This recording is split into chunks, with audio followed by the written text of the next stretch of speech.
Les enfants de l'Empire. Corée, 1929, dans la capitale qu'on appelle alors Gyeongsong. Tandis que l'Occident diffuse peu à peu sa culture moderne, le Japon impose la loi de l'occupant.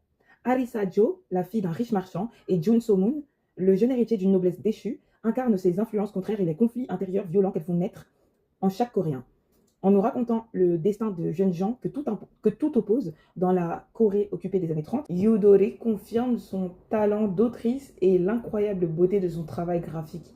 C'est magnifique. Cette BD, en fait, ce livre, c'est un bijou, genre. Regardez la beauté de ça. C'est magnifique.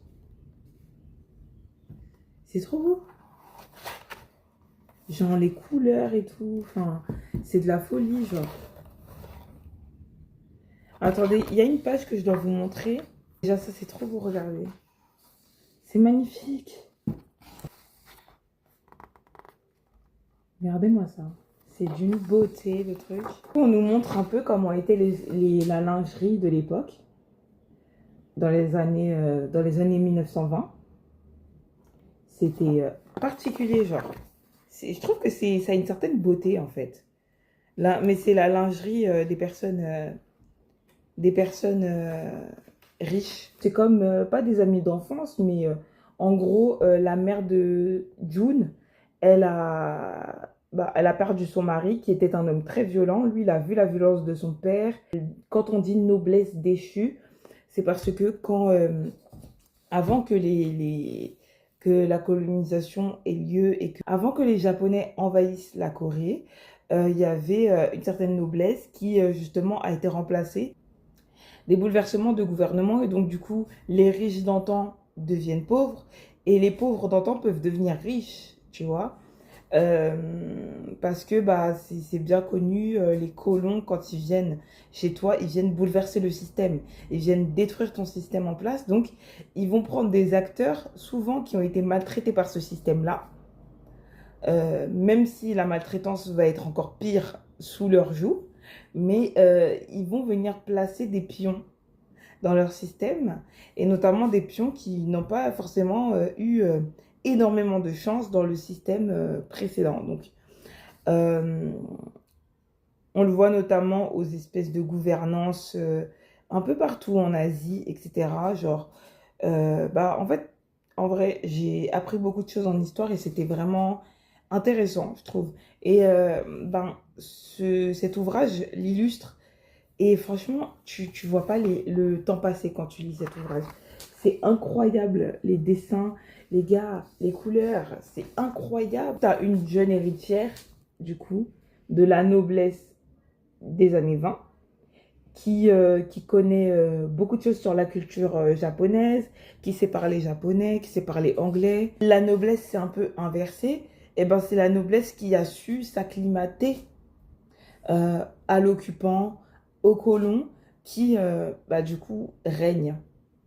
Et donc, la noblesse déchue, pourquoi? Parce que elle a voulu s'accrocher à ses traditions, elle a voulu s'accrocher au passé, elle a été tout simplement mise de côté. Je vous le conseille, franchement, je vous le conseille, et j'espère que vous allez le lire. La première à avoir, on va dire, boycotté les bus, donc en fait, qui n'a pas voulu se lever quand un blanc lui a sommé de se lever. L'a sommé de se lever. Et on apprend des règles sous la ségrégation qui étaient infâmes, qui étaient horribles, étranges.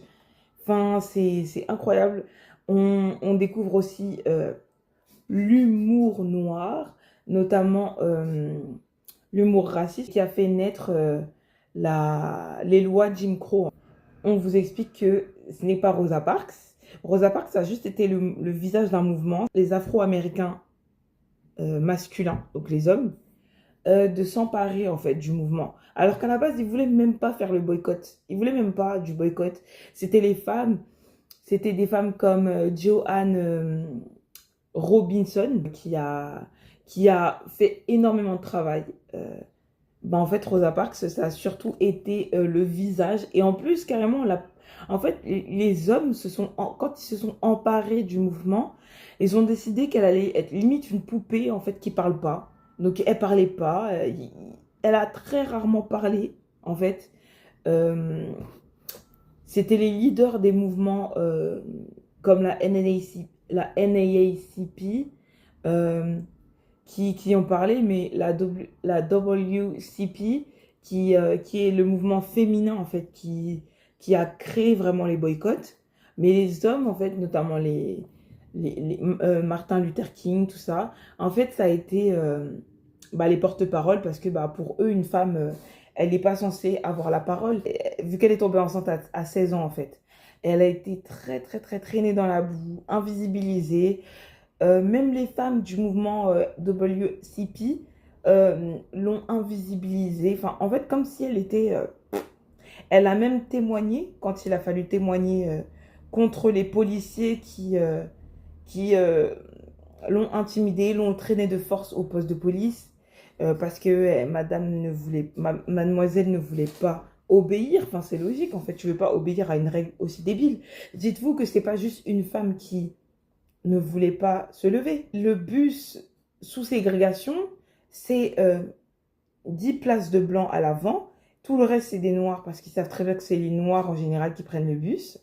Il y a beaucoup de noirs, en fait, aux États-Unis. Et en fait, les blancs ont surtout des voitures, en fait. Donc, il n'y a pas beaucoup de blancs qui prennent le bus. Et en fait, quand il n'y avait plus de place au niveau des places des blancs, c'était pas juste on va demander à une personne de bouger de sa place. Non. Genre, il fallait que toutes les personnes des deux rangs. Donc, en fait, comment expliquer? Donc, en gros, il y a la personne, le noir, là, qui doit céder sa place. Mais sauf que toutes les personnes de sa rangée, y compris de la même rangée de l'autre côté, doivent se lever pour que le blanc s'asseye. Même s'il n'y a qu'un seul blanc qui voulait s'asseoir. C'est débile c'est débile comme règle. Et il y a aussi d'autres règles débiles que, en fait, carrément, mon cerveau, il a décidé de les effacer tellement elles étaient folles. Sachez-le. Donc là, on a une BD de toute beauté qui va parler, le bois des vierges. C'est le 1 là que j'ai. Donc des animaux qui se sont redressés sur leurs pattes. Donc, notamment des animaux qui sont, tu vois, qui se sont redressés, qui sont debout, et des animaux qui sont encore sur leurs quatre pattes. Et il parle aussi des êtres humains, et donc comment ils survivent ensemble. Et on voit vraiment les différentes couches de la société à travers les différentes races. Et donc, on a la race humaine, on a la race des animaux qui sont debout comme les êtres humains, mais qui ont toujours des poils d'animaux, qui ont toujours des visages d'animaux, donc des gueules, etc. Et on a les animaux qui sont à quatre pattes. Je ne pense pas que les animaux qui sont à quatre pattes parlent dans le 1, notamment, ils leur ont pas donné la parole. Mais du coup, il y a la guerre, du coup, parce que, en fait, ce qui a créé la guerre, ça me rappelle comment la Première Guerre mondiale a été déclenchée, donc l'attentat du prince à Sarajevo. Mais vraiment, c'était ça, genre, il y a un prince chez les animaux debout, je sais plus comment ils appellent, les animaux debout, ça peut être tout type d'animaux, les loups, voilà, qui se sont redressés au fil de l'histoire, qui sont un peu comme les humains, mais toujours des animaux, mais qui sont éduqués, qui sont cultivés, etc., qui peuvent beaucoup plus. En fait, ceux qui sont restés à quatre pattes, ils sont très sauvages, mais eux, ils ont des vraies organisations, tu vois, et qui sont à la fois humaines, à la fois animales. Donc, c'est hyper intéressant, ce genre de point de vue. Et du coup, en fait, on avait le prince loup qui devait se marier avec une princesse humaine, et du coup, en fait, c'était un piège, en fait. La princesse humaine a piégé le loup, qui s'est fait tuer par son frère à elle. Frère qui est très hypocrite parce qu'au début, il défendait les animaux debout, il disait que c'était raciste, etc. Quand c'est père, P-A-I-R-S, il disait que, en gros, c'était des sauvages, etc. Qu'ils n'étaient pas humains, donc on ne pouvait pas se marier avec eux. Mais ils peuvent se reproduire ensemble, mais du coup, voilà. Vu qu'ils sont debout, même s'ils ne sont pas de la même espèce. Et donc, en fait, il se fait buter au moment où il veut consommer avec sa femme. Et en fait, les loups, ils veulent se venger, en fait. Les animaux debout, ils vont se venger de cet acte. Et donc, ça va être la grande guerre entre les humains. Je crois que c'était la deuxième grande guerre entre les humains et les animaux debout. Et donc, il y a certains animaux... En fait, ils sont pas très d'accord parce qu'il y a certains animaux qui sont debout, qui veulent, pour être plus nombreux, impliquer les animaux à quatre pattes pour pouvoir réussir contre les êtres humains. Mais il y a les êtres humains, en fait, du coup, qui se battent bien parce qu'ils ont des armes efficaces pour tuer ces animaux-là. Et donc, en gros, ce qui est compliqué, c'est que les animaux à quatre pattes et les animaux debout, ils ne s'entendent pas du tout. Les animaux debout, c'est comme s'ils méprisaient les animaux à quatre pattes, ils les considèrent comme des sauvages, qui n'ont aucune éducation et qui ne peuvent pas du tout être menés à la bataille parce que voilà, ils sont sauvages. Voilà, c'est un peu ça. Et donc, en fait, il y a ce début de guerre qui, justement, est sans fin. Les deux parties veulent arrêter la guerre. Franchement, j'ai trop aimé. Regardez-moi ça. Regardez-moi cette beauté. C'est incroyable. Et il y a des explications sur la guerre, il y a des explications sur les différentes tribus. On a des explications sur les différents types d'animaux, pourquoi ils se détestent. Même certains animaux debout se détestent entre eux, genre notamment les lynx et les chats debout, les chats potés, ne s'entendent pas avec les loups. Mais du coup, ils décident de faire une trêve pour la guerre et pour le bien-être de la guerre. Du coup, ils nous disent quoi? Ils nous disent le sexe fait apparition dans le deuxième tome. La part de désir et d'animalité apparaît, y compris chez la belle. Donc, la fille que vous voyez là. Ok, donc il nous explique qu'il y aura du sexe. Bon, je pense que genre, je réemprunterai la suite de ce livre. J'ai pas voulu lire mes deux autres BD parce que, enfin, je sais pas, ça m'intéressait pas. Donc, ça m'intéressait plus sur le coup. Donc, celle-là, là, je vais lire la suite. Là, j'ai la flemme d'emprunter des livres parce que, ben, je préfère lire mes propres livres en fait. Genre de voir, là, cet été, j'ai pas envie d'être stressée. Donc, me dire, vas-y, je vais devoir les rendre absolument à avant telle date. Ça me saoule. Moi, en plus, je suis toujours en retard. Donc, voilà. C'est un peu chiant. Il y a des mouches là dans la pièce parce que j'ai chaud. Donc, regardez-moi cette beauté. Laissez-moi vous inviter à une certaine noce, en vous prévenant, toutefois, que rien ne se déroulera comme prévu. Ce devait être un moment historique entre les bêtes et les hommes. Donc voilà, je crois que les animaux, de manière générale, s'appellent les bêtes. Donc on a les bêtes à quatre pattes et les bêtes debout, du coup. Je crois qu'ils ont une appellation particulière, les bêtes qui sont debout, mais je ne me rappelle plus trop. Franchement, et du coup, c'est elle qui devait se marier avec le prince loup. Et le prince loup, il était grave gentil. Hein. Il voulait même pas la forcer à avoir des rapports sexuels, mais c'est elle qui a fait croire qu'elle voulait coucher avec lui. Au final, non.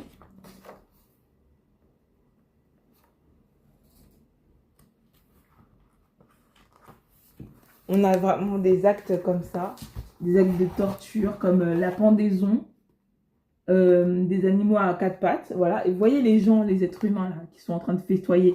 Ça rappelle tellement le Moyen-Âge, et même leur tenue rappelle à la fois le Moyen-Âge, la Renaissance. Regardez-moi ça. C'est incroyable, les gars. C'est incroyable. J'aime beaucoup trop. Donc voilà, on voit comment les bêtes à quatre pattes, elles se font humilier. Elles sont considérées comme rien du tout, en fait. Donc voilà, comme du gibier, comme des espèces d'anomalies. Une société qui fait preuve de beaucoup d'injustice. Et ça rappelle beaucoup la société des êtres humains avec les différentes classes sociales, etc. Après, il y a des classes sociales, hein, entre... il y a des loups pauvres, il y a des loups riches, il y a des loups guerriers. Voilà, il y a différentes classes sociales dans chaque